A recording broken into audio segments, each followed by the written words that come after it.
Greetings Life, Derek here with Denver Yoga Underground. Today I want to take you on a walkthrough of morning routine. Maybe there's a few little habits or methods here that strike a chord and something you could roll into yours and it would be a benefit.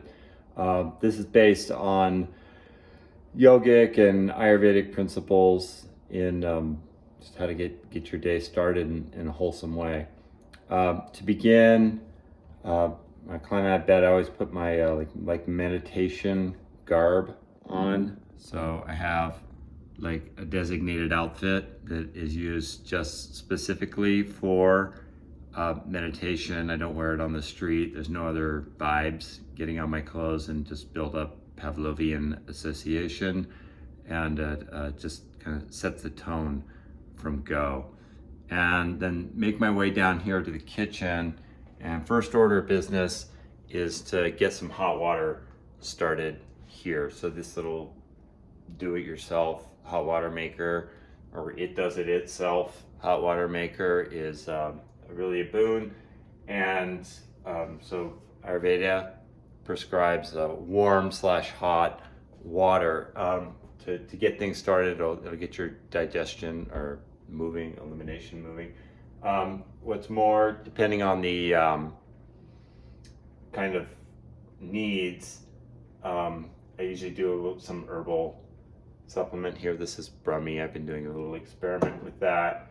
And during the pandemic, or if I'm worn down, or if there's like impending sickness going around, buttload of turmeric. Buttload, for those of you who don't know, it's a technical term for about a tablespoon, teaspoon, somewhere in between those two. It's a deep science.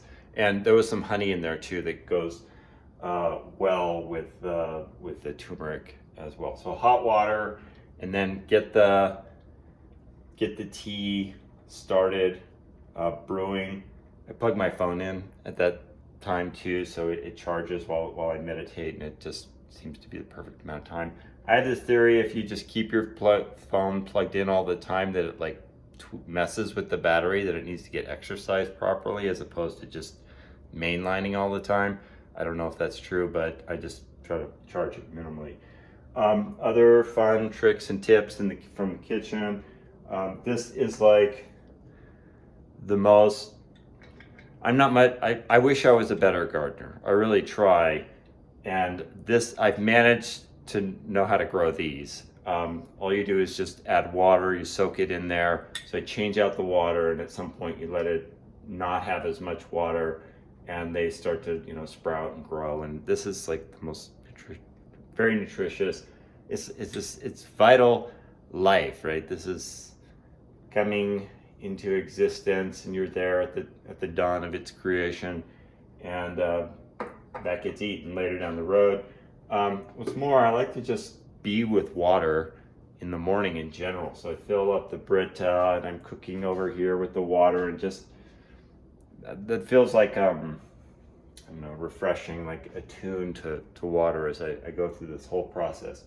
So that's the kitchen, and then it's down to humanity's second room. So it said that we really, our primal self has like 3 rooms that we tend to go to. I'll let you do the math on the other ones, but this is among them, certainly.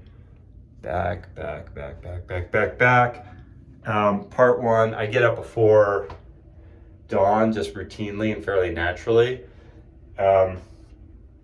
And so I have a couple of night lights here. One of them's on, I just got them at the dollar store. One of them's on like perma-glow here, blue. So if I want just really sedate and still, that I don't turn this one on. This one's more aggressive. Basic idea being, just be in tune with nature. Nature's not like blaring you with a big light just yet. Big light in the sky. That happens down the road. So just be in tune with it. It's one of my favorite little paintings from my hometown there, West Side Santa Cruz. And what's more, this guy, another from the Ayurvedic school, tongue scraping. You can kind of do the geometry on how that works. Beautiful. And what it does, well, it's actually not beautiful. What it pulls off your tongue is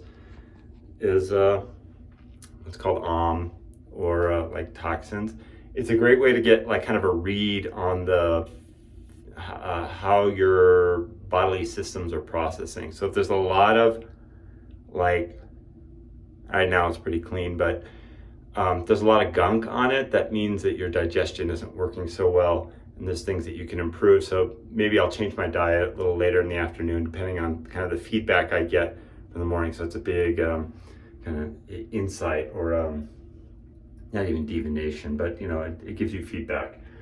On the mental health, on the mouth hygiene note, you know, the standard brushing of the teeth, as well as a gang of sesame oil here that can be used for something called oil pulling, whooshing oil in your mouth. Go research that. Maybe that's another video.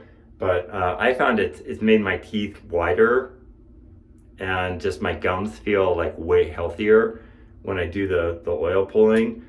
That's fairly new in recent years that I've adapted that. I do it while I'm in the shower, of course, right here. And what's rad, cold showers. I was on a hot streak with that for a long time. Well, not a long time, a few months. And then it got really cold here in Denver, and I stopped doing that as much, but I look forward to a warmer season. Well, I just look forward to manning up a bit more and making that one happen again. I felt stronger. And then this one, the Neti pot, I go all out. Just got this. You can get these, well, I got a Big Lots or something. I don't know, it's like a few bucks for that. And then salt. You know, if you got the special Himalayan sea salt and everything, that's even better. But this is what I use. Distilled boiled water is recommended for that. There's a certain bacteria that can cause damage, even death, that can happen in water. So you want to use clean water there. Any other choice? Yeah. So just oil. This is oil, almond oil that I put on the face, and you can put it elsewhere on the body. Abhyanga is another Ayurvedic practice where you put it everywhere. Something else you might want to research. I'm sure there's videos out there on that.